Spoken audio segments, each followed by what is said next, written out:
Namo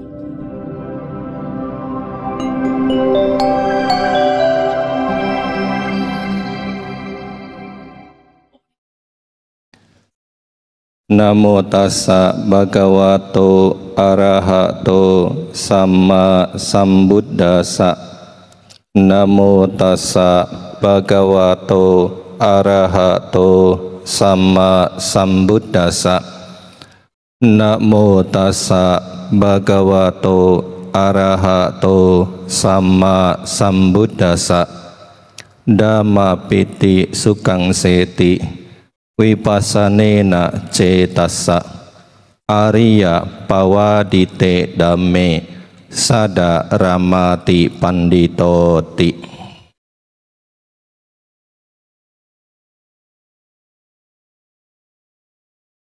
Para Romo Ramani, pengurus Dayaka, Bapak Ibu saudara sekalian, bersama pada malam hari ini kita dapat bertemu dalam kegiatan sebulan pendalaman Dhamma yang diselenggarakan dalam rangka menyambut datangnya Tri Suci Waisak.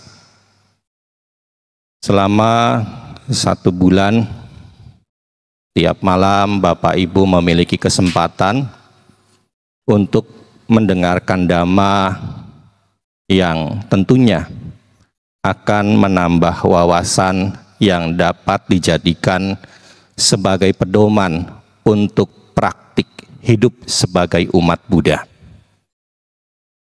Bapak Ibu saudara sekalian, bisa kita katakan dalam setiap kali acara puja bakti, puncak acaranya adalah Dhamma Desana.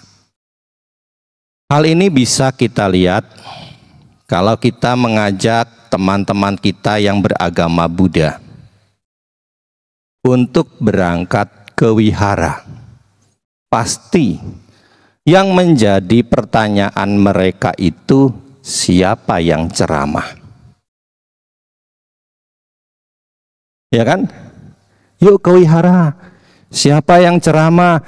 Yang ceramah si ini. Enggak ngantuk.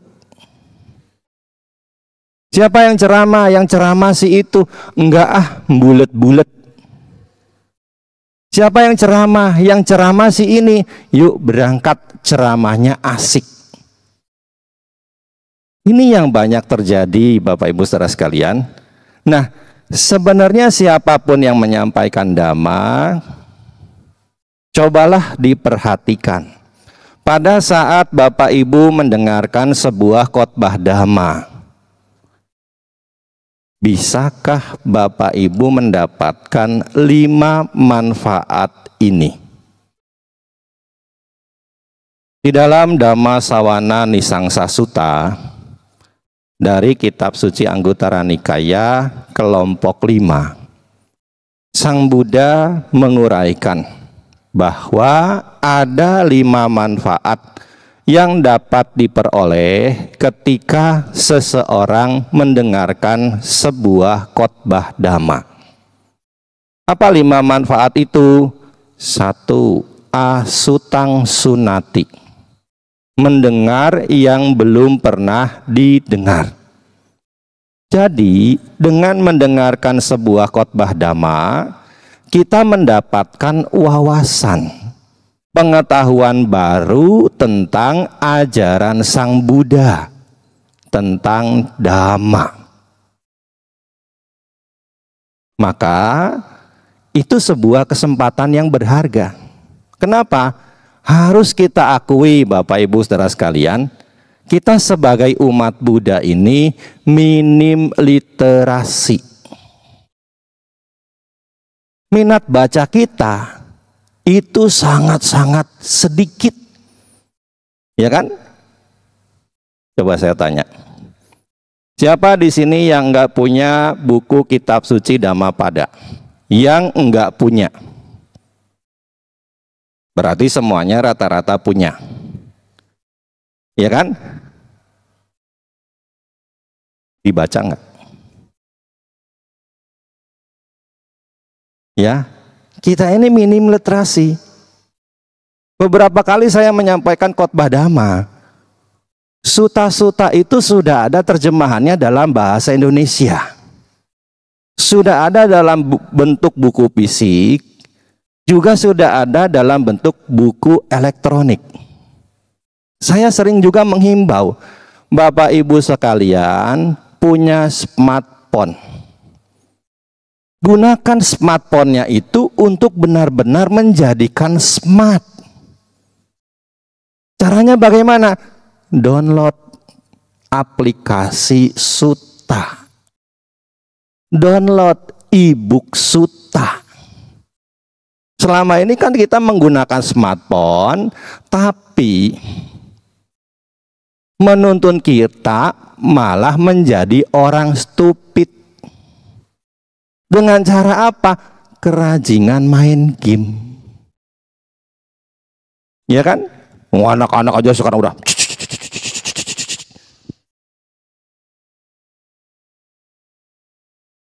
ada yang handphonenya berisi aplikasi Suta? Nggak ada. Nah, inilah bukti. Oke, kalau sekarang malas membaca, setidaknya harus rajin mendengar. Mendengar khotbah Dhamma. Agar wawasan pengetahuan kita tentang ajaran Sang Buddha itu banyak. Ya, kan harus diakui sebenarnya. Di dalam kitab komentar juga disebutkan. Umat Buddha yang alih keyakinan itu karena minim pengetahuan dhammanya. Ya kan? Umumnya mereka latar belakangnya adalah umat Buddha tradisional. Makanya gampang goyah. Kewihara enggak pernah. Kalaupun kewihara, motivasinya bukan buat belajar Dhamma. Kalaupun kewihara, motivasinya memberi sedikit mengharap banyak. Ya, ketika apa yang diharap tidak didapat, karena memang yang ditanam tidak sesuai, Sang Buddha enggak cun. Pindah. Ya, jadi karena kurangnya pengetahuan tentang ajaran Sang Buddha. Makanya kita harus banyak membaca, banyak mendengar khotbah-khotbah Dhamma agar wawasan pengetahuan kita berkembang terus. Ini yang pertama, mendengar yang belum pernah didengar, mendapat pengetahuan baru tentang apa yang diajarkan oleh Sang Buddha. Yang kedua, Bapak Ibu sekalian, mendengarkan khotbah Dhamma akan membuat kita mendapatkan manfaat sutang pariyodapeti. Sudah pernah mendengar? Apakah sekali mendengar kita langsung paham? Langsung mengerti? Enggak kan ya? Diulang lagi, diulang lagi, diulang lagi. Beberapa kali mengulang, baru kita paham, baru kita mengerti. Saya pernah ketemu dengan seorang biku bule. Biku itu pernah menyampaikan bahwa kalau beliau membaca sebuah sutta yang ada pada kitab suci Majjhima Nikaya. Majjhima Nikaya itu ada 152 sutta. Itu satu sutta beliau bisa baca bisa sampai puluhan kali. Bahkan ada satu sutta yang beliau baca itu sampai 100 kali lebih. Dan setiap kali satu sutta itu selesai dibaca, beliau menyampaikan selalu ada hal baru yang didapatkan. Tapi kadang-kadang umat Buddha baru 2 kali mendengar saja sudah komplain. Bante, kemarin waktu Bante ceramah di Wihara sono saya hadir. Ceramahnya ya kayak gini juga. Sekarang Bante ceramah begini lagi. Bosan saya. Nah, padahal belum tentu bisa langsung mengerti. Belum tentu bisa langsung paham. Ingat Bapak Ibu sekalian, Di dalam Dhammacakkappawatana Sutta, Pancawagya itu setelah 3 kali Sang Buddha mengulang baru mengerti, baru menembus, ya kan? Sekali diulang kondanya yang mengerti, sekali disampaikan, diulang lagi Badia Wapa yang mengerti, diulang lagi baru Mahanama dan Asaji yang mengerti. Kita butuh beberapa kali mengulang untuk bisa mengerti. Siapa dulu yang ketika sekolah berprestasi? Ranking 1, 5 besar lah. Kita bisa jadi punya prestasi. Karena apa? Sering mengulang apa yang telah kita dapatkan di sekolah. Di sekolah diajarin sekali, kita ulang lagi berkali-kali di rumah. Sehingga apa? Menjadi mahir. Menjadi menguasai. Ibu-ibu, siapa yang suka masak?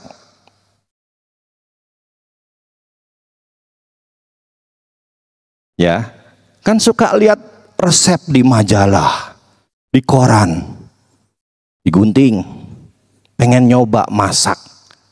Ada aturan pemakaian bahan apa aja, ya kan? Berapa kapasitasnya yang dipakai, gimana cara masaknya. Ketika akan mulai masak, ya, resep yang didapat dari majalah, resep yang didapat dari koran, itu kan ditempel di dinding di depan kompor. Kenapa? Karena belum paham. Ya kan? Masukin bahan kan perlu ada aturannya ya. Kapan minyak duluan, kapan berikutnya cabai, kapan berikutnya bawang putih atau bawang merah, ya kan?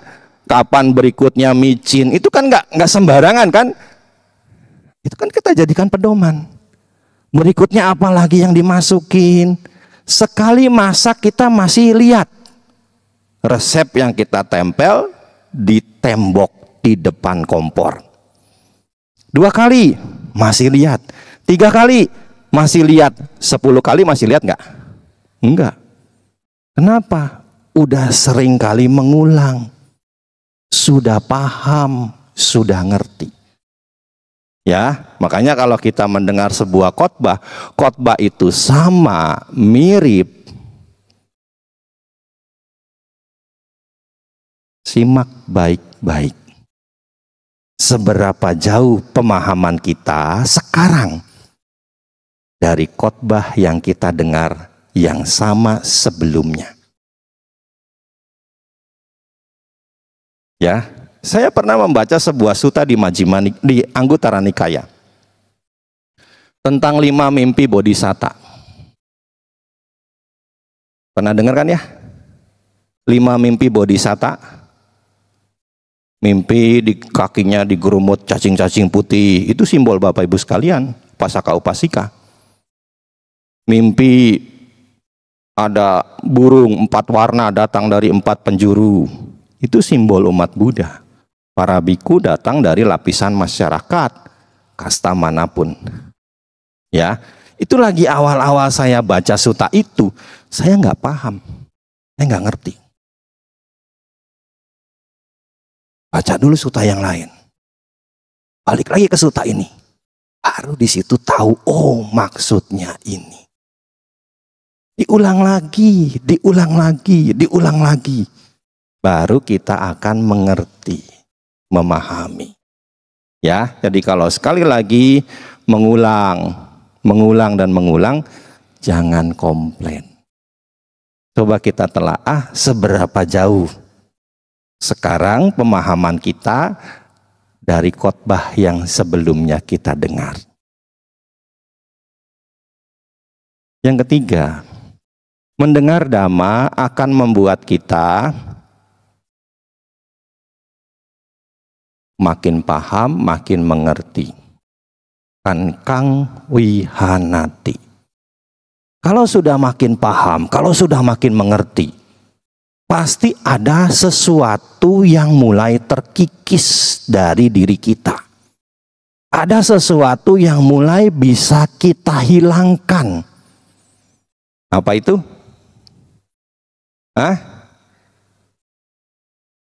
Apa? Keraguan-raguan. Kalau keraguan-raguan terhadap ajaran Sang Buddha sudah berkurang, sudah terkikis, sudah mulai menipis, apa yang meningkat? Keyakinan. Ya. Jadi ini manfaat dari mendengarkan khotbah Dhamma. Yang ketiga, membuat keraguan kita terhadap Buddha Dhamma Sangga menjadi berkurang, menjadi semakin menipis, menjadi semakin hilang, dan menguat keyakinan kita kepada Buddha Dhamma Sangga. Yang keempat, titi ujung karoti. Mendengarkan khotbah Dhamma akan membuat kita mengubah pandangan salah ke arah pandangan yang benar. Siapa yang sudah pernah baca sutta? Yang sudah pernah baca khotbah Sang Buddha? Kan kita suka menemukan, Bapak Ibu sekalian, di akhir khotbah itu ada ungkapan demikian. Abi kantang, menakjubkan, luar biasa, luar biasa. Seperti orang yang membalikan apa yang selama ini telungkup. Ya, kalau gelas ini dibalik, seandainya gelas ini warnanya gelap, ya, kita tidak tahu apa yang ada di balik gelas ini. Begitu dibalik ke atas, kita jadi tahu apa isinya gelas ini. Jadi yang tadinya tidak tahu setelah mendengar Dhamma, jadi tahu. Seperti orang yang menyalakan pelita di dalam gelap sehingga mereka yang punya mata bisa melihat bentuk. Kalau malam ini seandainya terjadi pemadaman listrik, kan gelap. Ada yang menyalakan lilin. Nah, kita jadi tahu dari satu cahaya lilin ini menerangi. Oh, si itu duduknya di sana. Oh, di situ duduknya di sana. Oh, di sana Buddha Rupang. Oh, di situ pemimpin puja bakti. Kita jadi tahu. Yang tadinya gelap jadi terang. Setelah mendengarkan khotbah Dhamma, pandangannya terbalikkan. Seperti orang yang menunjukkan jalan yang benar kepada mereka yang selama ini tersesat. Kalau kita pergi nyasar jalannya, itu kan capek. Tapi ada yang ngasih tahu tuh kalau mau cepat sampai ke sana jalannya. Kita bisa sampai di tujuan. Di sini kita bisa melihat, ya, terjadi perubahan pandangan. Mereka setelah mendengarkan khotbah Dhamma. Upali datang kepada Sang Buddha, Upali perumah tangga, yang latar belakangnya adalah pengikut Nigantana Putta. Datang kepada Sang Buddha tujuannya ngapain? Nantang berdebat.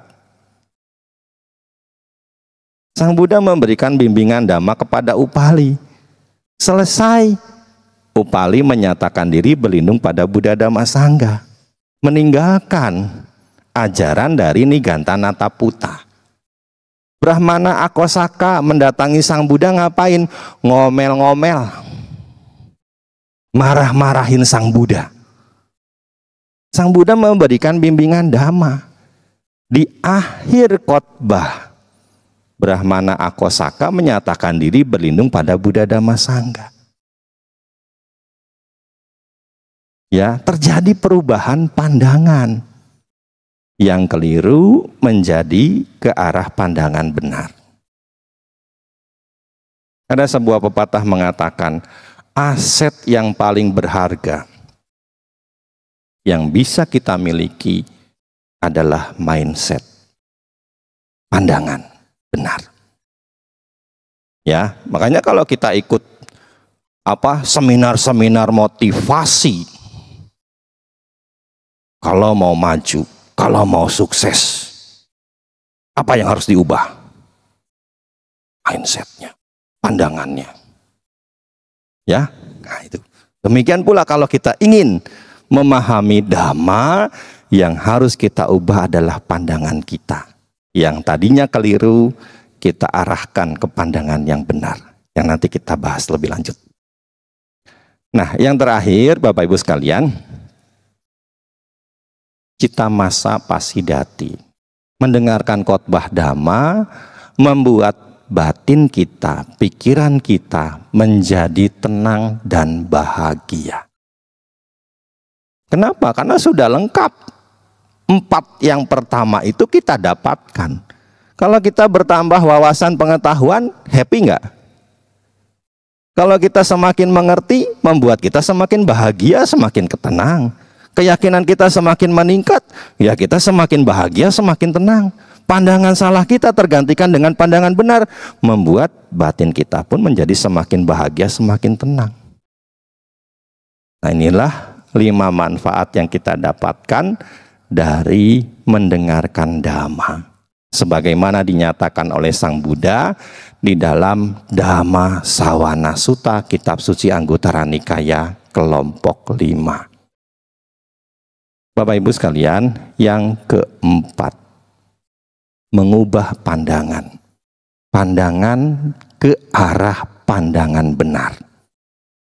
Apa itu pandangan benar?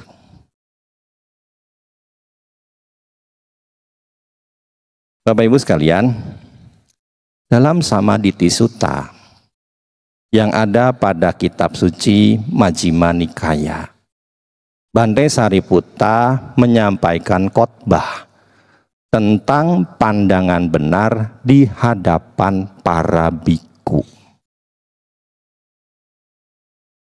Jadi kalau kita baca sutta, itu memang umumnya rata-rata khotbah dari Sang Buddha.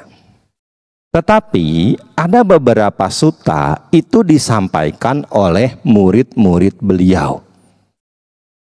Ada khotbah yang disampaikan oleh Bante Sariputta. Ada khotbah yang disampaikan oleh Bante Moggallana. Ada khotbah yang disampaikan oleh Bante Ananda. Ada khotbah yang bahkan disampaikan oleh upasaka maupun upasika. Di Anguttara Nikaya kelompok 5 ada seorang upasaka yang bernama Pinggiyani menyampaikan khotbah kepada seorang brahmana yang bernama Karanapali. Di akhir khotbah, Brahmana Karanapali menyatakan diri berlindung kepada Buddha Dhamma Sangha. Padahal yang menyampaikan khotbah kepadanya itu seorang upasaka. Ya, makanya sebenarnya Bapak Ibu sekalian juga punya kewajiban untuk menjadi pewarta Dhamma kepada umat Buddha yang lain. Besok kita bahas lebih lanjut. Ya, jadi tidak semua khotbah ini sengaja dibikin penasaran, besok biar datang lagi. Jauh-jauh saya 2 jam naik pesawat ke sini. Masa besok nggak datang lagi? Saya tuh baru pulang dari Semarang sama Salatiga hari Jumat siang kemarin. Malam saya ke Kerawang 1,5 jam naik mobil ke Caparita peringatan 3 tahun. Malam balik lagi ke Bekasi, sampai Bekasi jam 12:10.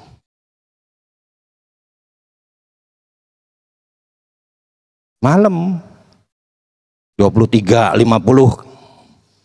Kalau nggak tahu 12:10.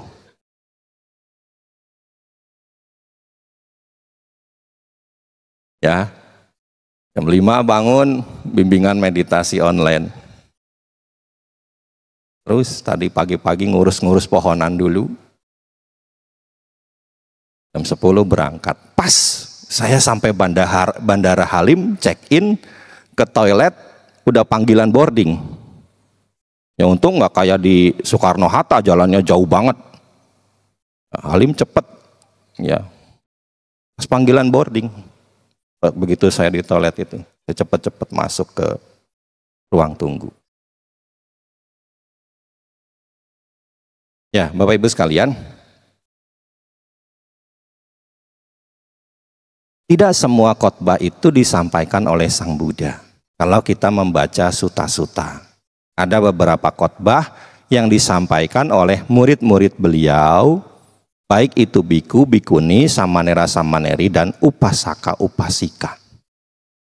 Nah, kita ulas Samaditi Sutta dari kitab suci Majjhima Nikaya. Sebuah sutta yang disampaikan oleh Bante Sariputta. Saat itu Sang Buddha ada di Sawati. Bante Sariputta mendatangi sekelompok biku. Beliau menyapa para biku tersebut. Pandangan benar, oh para biku, pandangan benar. Apa itu pandangan benar? Para biku merespon, sesungguhnya Bante, kami datang dari jauh untuk mendengar khotbah dari Bante. Memang tujuan utama mereka ingin memberikan penghormatan kepada Sang Buddha, ingin mendengarkan khotbah Dhamma dari Sang Buddha.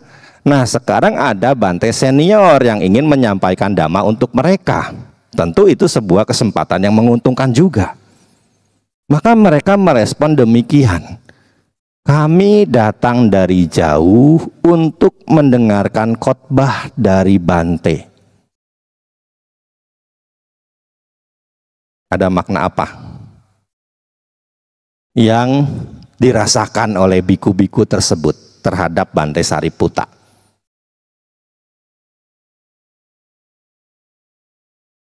Dengan kalimat yang mereka ungkapkan, sesungguhnya kami datang dari jauh untuk mendengarkan khotbah dari Bante.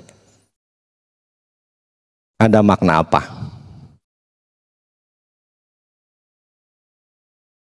Hah?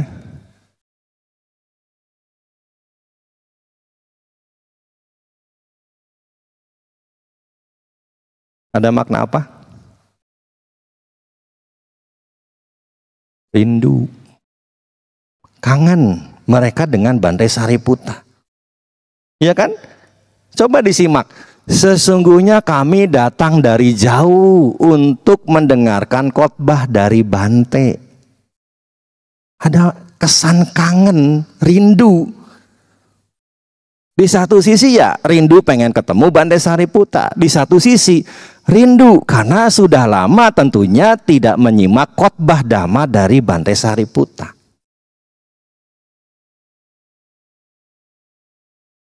Kan begitu kan? Bapak Ibu mungkin kalau ke Jawa kunjungan ke wihara mana? Ngapain? Ketemu Bantenya kan? Ngapain? Sudah lama Bante nggak ke Medan, nggak kasih Dhamma di sana. Begitu kan? Apa kesannya? Kan kangen, ya kan? Ya. Ya. Jadi rela datang dari jauh untuk mendengarkan khotbah Dhamma.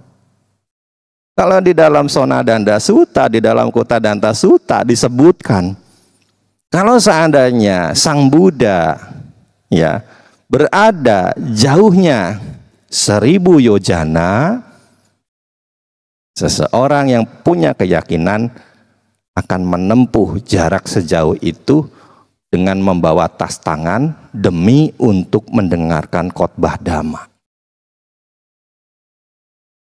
1000 yojana. 1 yojana itu 16 km. Jadi kalau 1000 yojana sama dengan berapa? 1 yojana sama dengan 16 kilometer. Kalau Sang Buddha jauhnya 1000 yojana, hendaknya dijabanin, ditempuh jarak sejauh itu untuk bisa ketemu dengan Sang Buddha, untuk bisa mendengarkan khotbah Dhamma. Ini 16.000 kilometer ya. Ada yang rumahnya 16.000 kilometer dari sini? Kadang-kadang umat Buddha tuh malas. Rumahnya deket aja, kadang-kadang samping wihara nggak pernah datang. Iya kan? Banyak. Ya, padahal di Sutta sudah jelas. Kalau jaraknya 1000 yojana harus dijabanin buat ketemu ajaran Sang Buddha.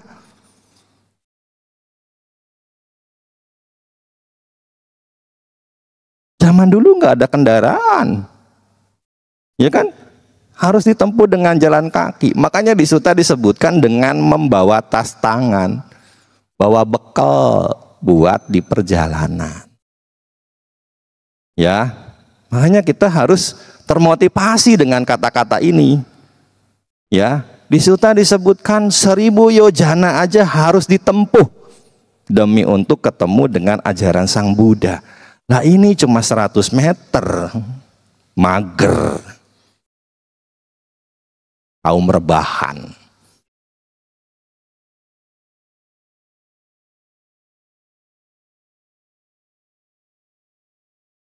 Bapak Ibu sekalian, lalu Bante Sariputta menyatakan lagi demikian. Jika demikian, dengarkan dan perhatikan dengan baik apa yang akan kukatakan. Pembicara meminta kepada pendengar untuk menyimak dengan baik apa yang akan disampaikan. Khotbah, ceramah yang sifatnya keagamaan, baik itu di wihara maupun di tempat ibadah lain, tujuannya kan membujuk. Ya kan? Persuasif tujuannya membujuk. Sales.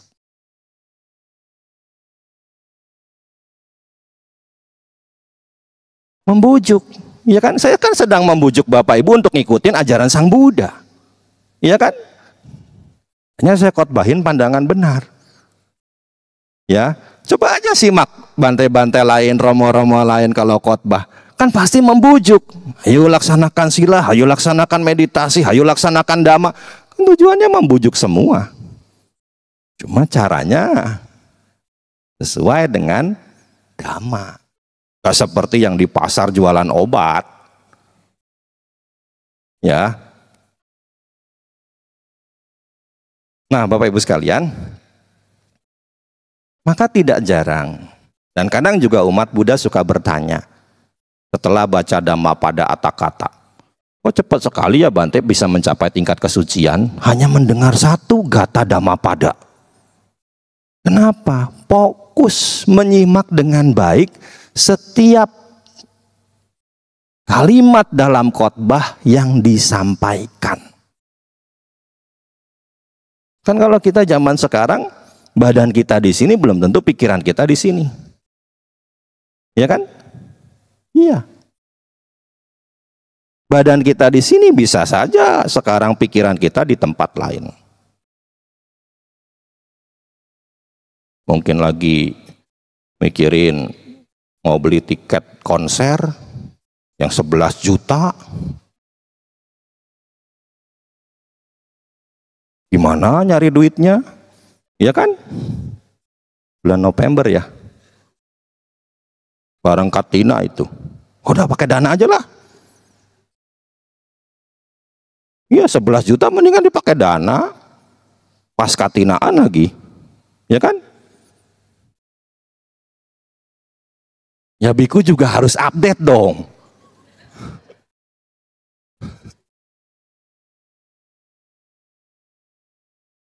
Ya, nah Bapak Ibu sekalian, pandangan benar. Apa itu pandangan benar? Nah di dalam sutta ini, Bante Sariputta menjelaskan pandangan benar itu dibagi menjadi dua.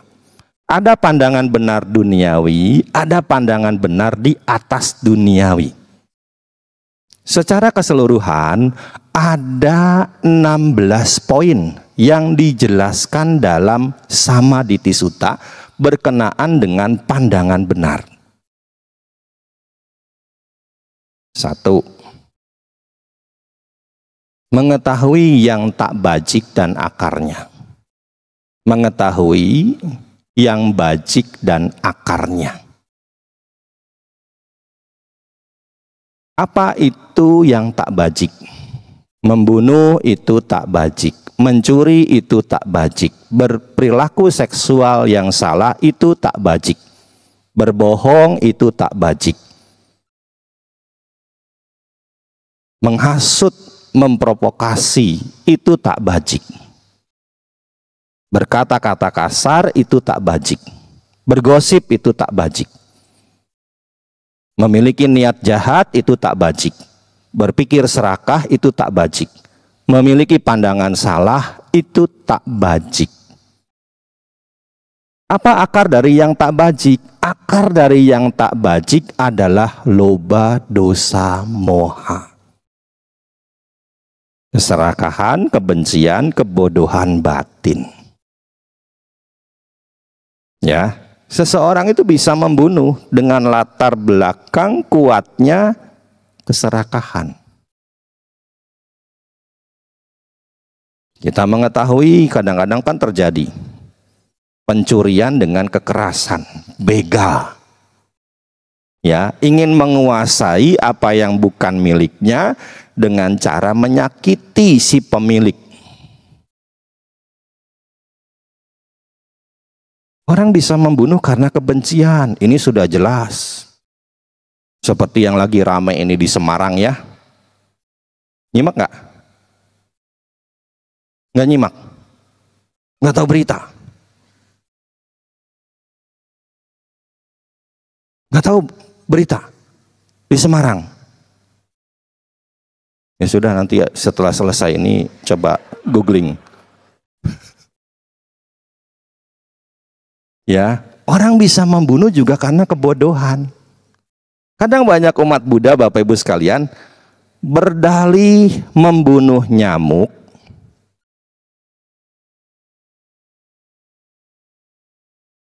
dengan dasar kebodohan.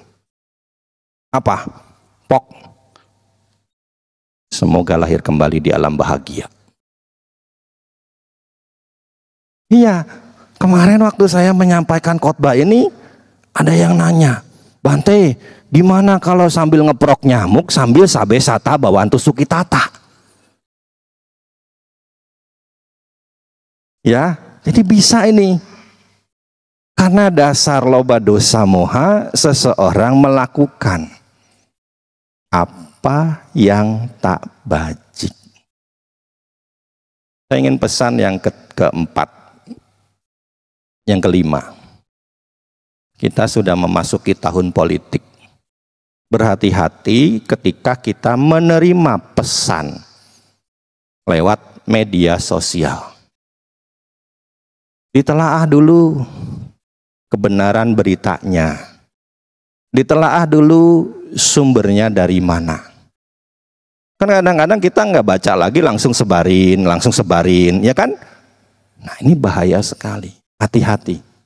Kita sebagai bagian dari warga negara Indonesia, kita harus tetap bisa menjaga keutuhan negara kesatuan Republik Indonesia. Dengan cara apa? Terlibat aktif memerangi hoax. Dengan cara tidak menyebarkannya kembali kalau kita mendapatkan berita tidak jelas. Ya, ini tahun politik, maka kita harus lebih hati-hati lagi. Nah, Bapak Ibu sekalian, apa yang bajik dan akarnya? Tidak membunuh, itu bajik. Tidak mencuri, itu bajik.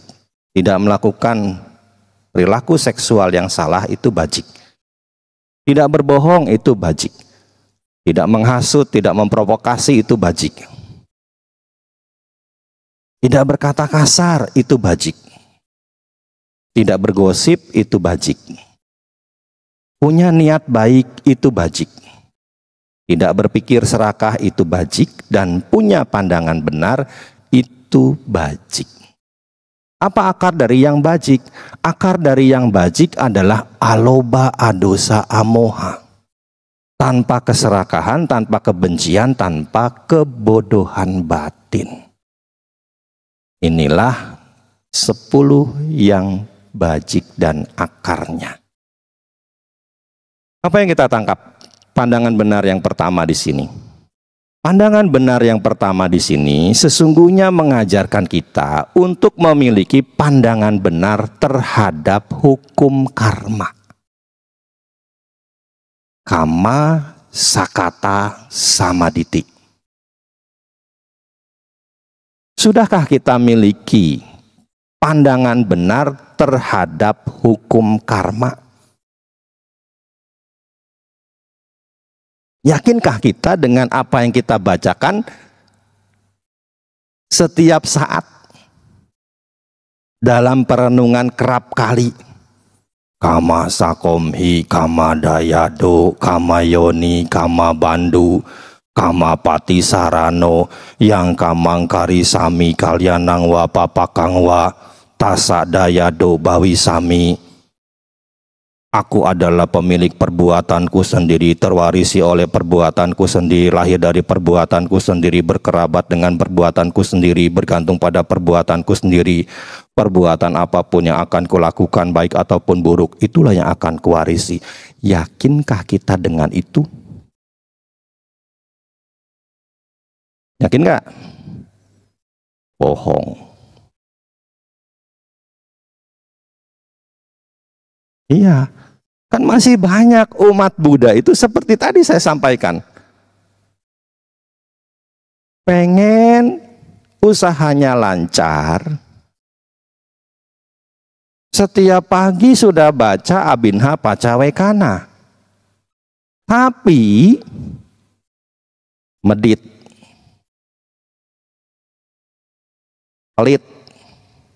Gak pernah berdana. Lah kan gak sesuai. Ya kan? Berarti kan tidak memahami dengan baik hukum karma. Padahal sudah jelas kan? Apapun yang kulakukan, baik ataupun buruk, itulah yang akan kuwarisi. Kalau memang pengen rezekinya lancar, ya harus gemar berdana. Ya, bukan cuma sekedar sembayang, memberi sedikit, mengharap banyak.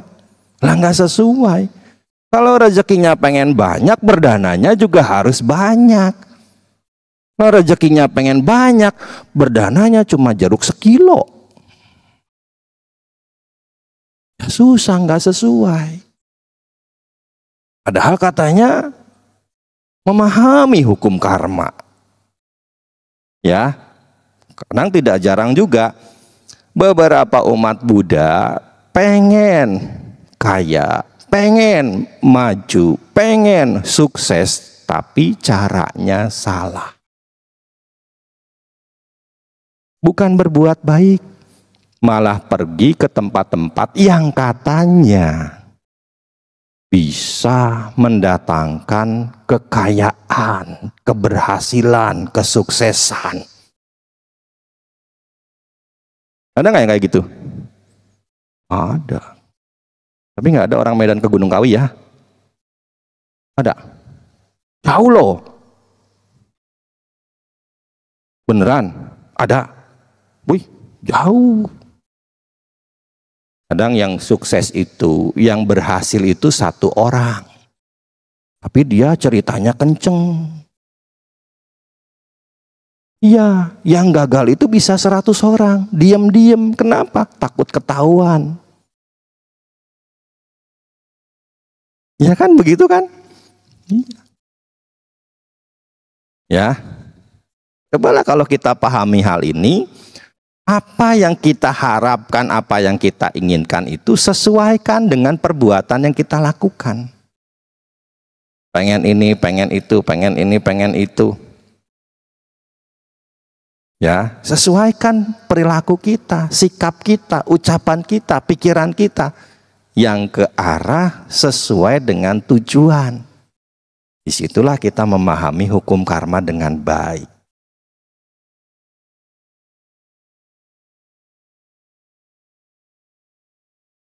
Ya, kalau sedang menerima ya terima. Nggak usah protes, nggak usah balas menyerang, nggak selesai nanti.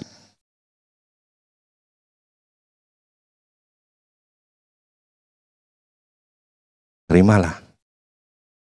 Perbuatan apapun yang kulakukan baik ataupun buruk, itulah yang akan kuwarisi.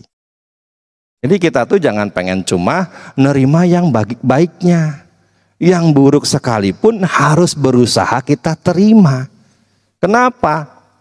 Di Dhammapada kan disebutkan, tidak di gunung, tidak di tengah-tengah laut, tidak dimanapun, tidak ada tempat untuk bersembunyi dari akibat perbuatan yang telah kita lakukan. Terima.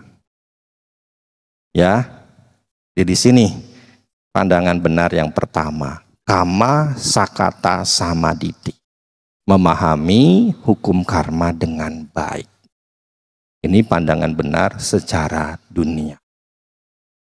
Nah, yang kedua Bapak Ibu sekalian adalah tentang makanan. Tentang makanan, ahara. Makanan di dalam agama Buddha itu sebagai penopang kehidupan. Di dalam Kumarapanha, Samanera Sopaka ditanya oleh Sang Buddha, apakah yang satu itu? Eka nama King. Samanera Sopaka yang umurnya 7 tahun menjawab, Sabesata ahara titika. Semua makhluk hidup bergantung pada makanan. Kenapa? Sekali lagi makanan itu penopang kehidupan. Dan di dalam agama Buddha, makanan itu ada 4 macam. Ada makanan fisik, makanan jasmani, kabalingkahara, yang sehari-hari kita makan, tujuannya kan untuk menopang kehidupan. Ya. Tadi makan apa aja? Pagi kue tiaw, siang nasi padang misalkan, sore siomay, malam bakso. Itu makanan penopang fisik. Nah, ada juga makanan yang menopang batin, yang memperpanjang juga proses kehidupan kita. Ada yang disebut pasahara, makanan kontak. Ada yang disebut dengan makanan kesadaran, winyanahara. Ada yang disebut dengan makanan kehendak, mano sancetanahara. Kita punya berapa indria? Nah, berapa indria? 6 ya, pinter. Jangan jawab lagi 5. Kita punya 6 indria. Nah, sehari-hari indria kita kontak dengan objeknya. Indria pendengaran kontak dengan objek, indria penglihatan kontak dengan objek, indria penciuman kontak dengan objek, indria pengecap kontak dengan objek. Nah, seperti sekarang, indria penglihatan Bapak Ibu sekalian kan sedang kontak dengan apa? Ya mungkin ada yang lagi melototin saya, mungkin ada yang lagi kontak melihat Buddha Rupang, mungkin ada yang kontak melihat gelas, mungkin ada yang kontak lihat kursi ceramah, ya kan? Nah, ada nggak reaksi yang muncul di dalam batin? Kesadaran. Reaksinya kan bisa baik, bisa tidak baik, bisa biasa-biasa aja. Ya. Yang baik apa misalkan? Wah, ceramahnya asik. Yang tidak baik, udah 1 jam ceramahnya belum selesai. Udah 1 jam loh saya ngomong.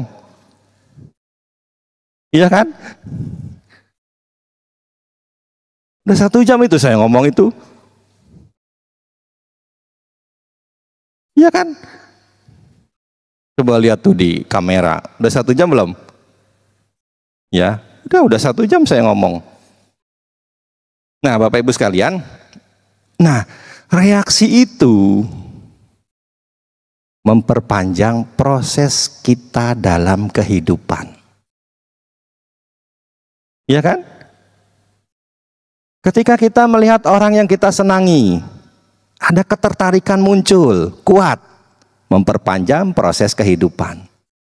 Ketika kita melihat orang yang kita tidak senangi, ada ketidaksukaan muncul, memperpanjang proses kehidupan. Makanya kalau kita meditasi kan hanya amati, hanya amati, hanya amati, tidak perlu direspon, menyenangkan atau tidak menyenangkan.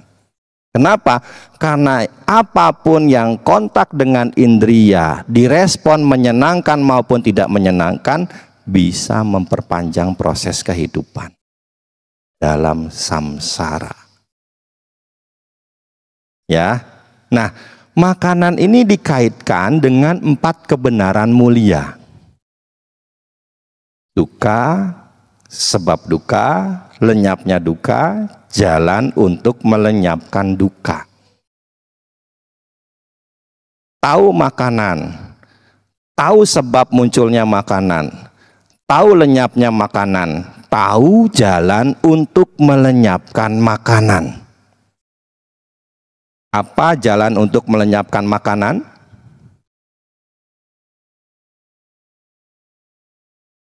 Bukan diet, bukan. Makanan di sini secara keseluruhan, baik itu makanan fisik maupun makanan batin. Ingat, intinya makanan itu secara dhamma menjadi penyebab perpanjangan proses kehidupan. Nah, di sini kita ingin menghentikan proses kehidupan itu. Makanya kan disebutkan tahu makanan, tahu sebab munculnya makanan, tahu lenyapnya makanan, tahu jalan untuk melenyapkan makanan. Apa sekarang jalan untuk melenyapkan makanan? Hah? Kembali lagi kepada jalan mulia berunsur 8. Jalan untuk melenyapkan makanan adalah jalan mulia berunsur 8. Pandangan benar, pikiran benar, ucapan benar, perbuatan benar, mata pencarian benar, usaha benar, perhatian benar, dan meditasi benar. Di dalam sutta lain disebutkan, realisasi daripada pelaksanaan jalan mulia berunsur 8 ini akan memunculkan yang ke-9 dan ke-10. Apa yang ke-9? Sama nyana. Apa yang ke-10? Sama wimuti. Pengetahuan benar dan kebebasan benar. Sebentar lagi kan mau wesakan. Mungkin tim kur wihara sudah mulai latihan untuk menyanyikan lagu Wesak yang legend. Apa? Malam Suci Wesak. Ya kan? Kan ada di bagian ref itu. Tercapailah samyak nyana. Samyak nyata itu sama dengan sama nyana. Cuma dalam bahasa Sanskerta ditulis di dalam syair Malam Suci Wesak. Ya, sama nyana, sama wimuti. Nah, ini pandangan benar yang kedua, mengetahui makanan. Yang ketiga adalah 4 kebenaran mulia itu sendiri. Duka, sebab duka, lenyapnya duka, dan jalan untuk melenyapkan duka. Yang keempat sampai ke-15 itu adalah 12 paticca samuppada yang dikaitkan dengan 4 kebenaran mulia. Siapa yang hafal 12 paticca samuppada? Nah, baru 2 minggu lalu apa seminggu lalu ada kursus dasar apa kursus pandita di Medan? Nggak ada? Apa beberapa bulan lalu? Hah? Kapan itu? Awija, Pacaya, Sangkara, Pacaya, winyana. Winyana pacaya nama rupa pacaya salayatana. Salayatana pacaya pasa pacaya wedana pacaya tanha pacaya upadana pacaya bawa pacaya jati pacaya jara marana. Pinter. Ingat-ingat itu ya. Kadang-kadang umat Buddha tuh gitu ya. Kemarin lagi kasus rame-rame sidang polisi, diapalin itu. Ibu-ibu yang dah namakan tuh yang jadi diceritain itu lagi. Sambo. Begitu ditanya Karania Metta Sutta, diam semua. Sampai apal tuh runut ceritanya tuh. Karania Metta Sutta nggak hafal. Ampun.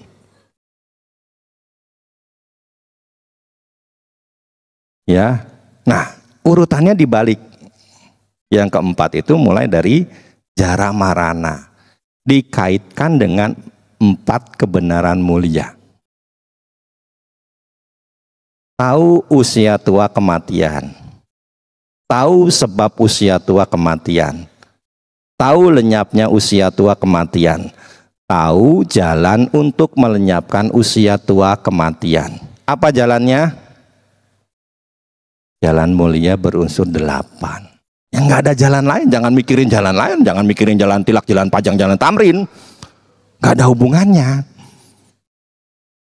Ya, jalan untuk melenyapkan duka itu ya jalan mulia berunsur 8.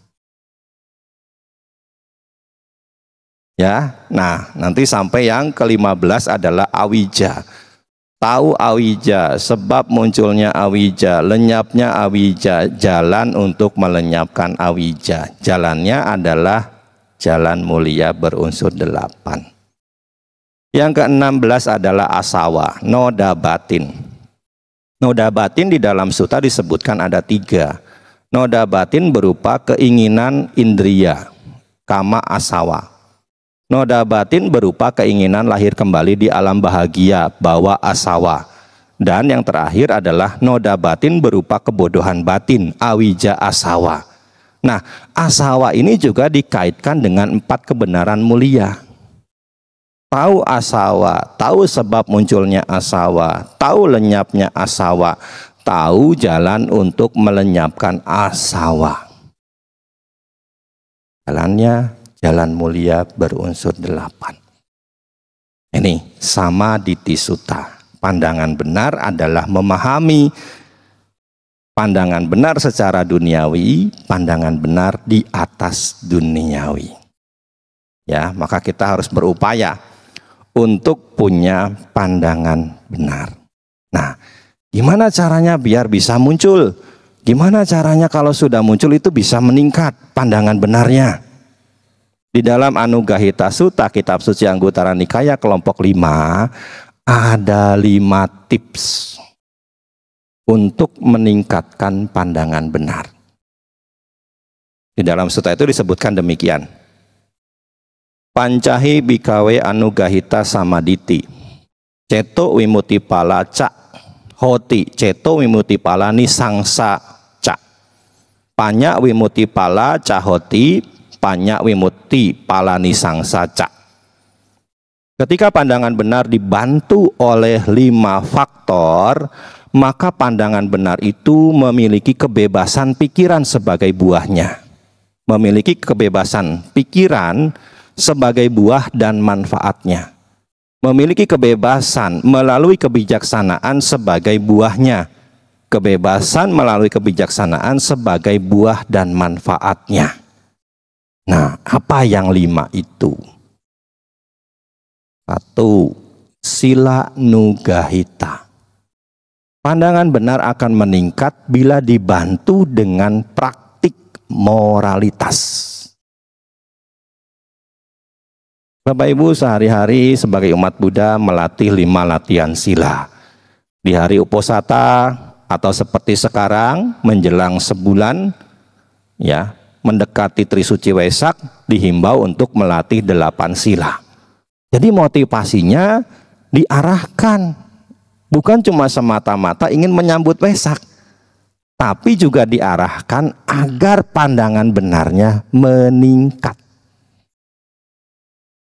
Syukur-syukur bila mana nanti ada waktu libur bisa digunakan untuk menambah 8 jadi 10.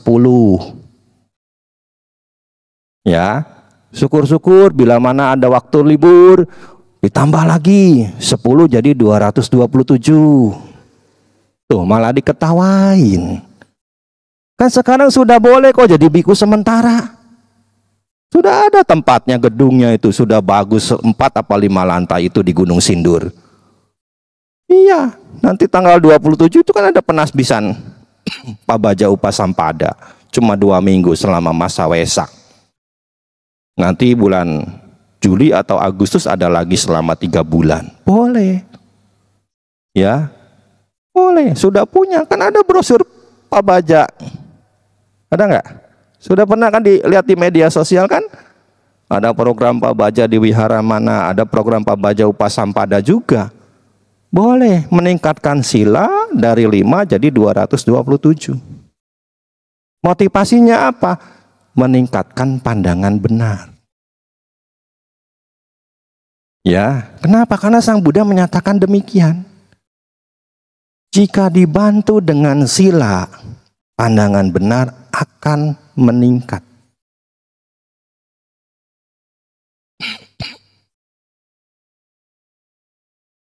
Gak usah curiga, saya bukan COVID kok. Banyak makan gorengan. Ya, ini yang pertama. Pandangan benar akan meningkat bila dibantu dengan praktik moralitas. Nah, yang kedua, sutta nugahita. Pandangan benar akan meningkat bila dibantu dengan pembelajaran. Mendengar khotbah Dhamma. Membaca buku Dhamma. Diskusi Dhamma itu bisa meningkatkan pandangan benar kita. Ya kan tadinya nggak tahu toh ada 5 cara untuk meningkatkan pandangan benar. Ya kan sekarang jadi tahu kan? Oh ternyata kita sebagai umat Buddha tuh harus punya pandangan benar. Dan ada cara yang ditunjukkan oleh Sang Buddha untuk bisa meningkatkan pandangan benar ini. Yang kedua dengan cara belajar. Makanya di sini kewihara tuh kewajiban. Kewajiban kita sebagai umat Buddha. Harus selalu berusaha untuk meluangkan waktu datang ke wihara. Apalagi udah bagus. Berapa M ini?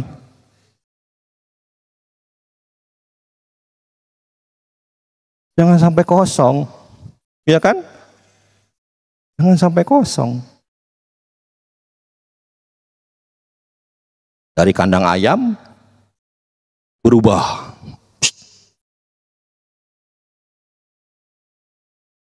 Ya kan?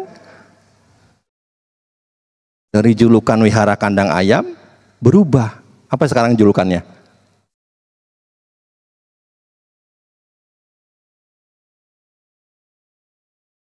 Maka harus digunakan semaksimal mungkin untuk pembelajaran Dhamma. Semaksimal mungkin untuk kegiatan praktik Dhamma.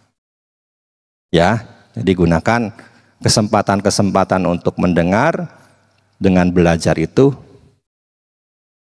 tujuannya untuk meningkatkan pandangan benar. Yang ketiga, sakaca nugahita. Pandangan benar bisa meningkat dibantu dengan suka diskusi Dhamma. Tapi Bapak Ibu sekalian, kalau kita mau diskusi itu narasumbernya harus kita perhatikan. Di dalam Kata Watu Sutta, kitab suci Anggutara Nikaya kelompok 3, di sini disebutkan ada minimal 3 kriteria seorang narasumber yang akan kita ajak diskusi. 1, minimal dia 1 level dengan kita pengetahuan Dhammanya. Jadi jangan nanti kita ngomong apa dia nggak maksud. Kan kalau kita ngomong nggak nyambung tuh nggak enak, ya kan? Kita ngomong kemana dia jawabannya kemana, nggak ketemu jadi akhirnya. Ya, ini satu level. Ya syukur-syukur dapat yang levelnya lebih dari diri kita. Pengetahuan, pemahaman dhammanya. Yang kedua, ya, mereka yang menjadi narasumber diskusi itu tidak merendahkan kita sebagai teman diskusinya. Jadi kalau ditanya, mereka akan benar-benar memberikan jawaban. Jangan kayak ditanya seperti orang-orang zaman sekarang. Ditanya apa? Jawabannya, kamu nanya, bertanya-tanya. Kita diskusi harus serius. Ya. Nah, yang ketiga, narasumber itu ketika memberikan jawaban tidak menyerang. Ya, dia bijak sebagai seorang narasumber. Nah, ini yang ketiga, kebijaksanaan, pandangan benar bisa meningkat bila dibantu dengan suka diskusi dhamma. Nah, yang keempat, samata nugahita. Pandangan benar akan meningkat bila dibantu dengan meditasi ketenangan. Ya, meditasi juga harus rutin Bapak Ibu sekalian kita lakukan sebagai umat Buddha. Pagi sebelum kita aktivitas, malam sebelum kita tidur, lakukan rutinitas meditasi ini. Tapi memang kadang-kadang umat Buddha itu suka malas meditasi. Alasannya apa? Kakinya sakit. Padahal kaki sakit itu karena baru mulai meditasi. Belum biasa. Kan sesuatu yang baru kita mulai, pasti semuanya itu sulit. Ya kan? Sesuatu yang baru kita mulai, pasti semuanya itu sulit. Termasuk kaki kita kesemutan pada saat meditasi. Tapi kalau kita sudah rutinkan, nanti pelan-pelan kan akan terbiasa. Ya, kadang umat itu juga suka lucu. Suka nanya sama bantenya, Bante, kalau meditasi kaki Bante kesemutan enggak? Sama. Gak usah ditanyain. Sama. Kenapa? Karena kaki para biku pun terdiri dari struktur yang sama. Daging, kulit, dan darah. Bukan dari kayu. Ya sama, kaki para biku pun kesemutan. Cuma ditahan, sabar. Ya. Jadi nggak usah tanya lagi kalau ada Bante, guru meditasi, Bante kakinya kesemutan. Gak usah ditanyain, pasti kesemutan. Orang duduk lama kok. Ya. Nah ini. Baru mulai latihan pasti kita mengalami kesulitan.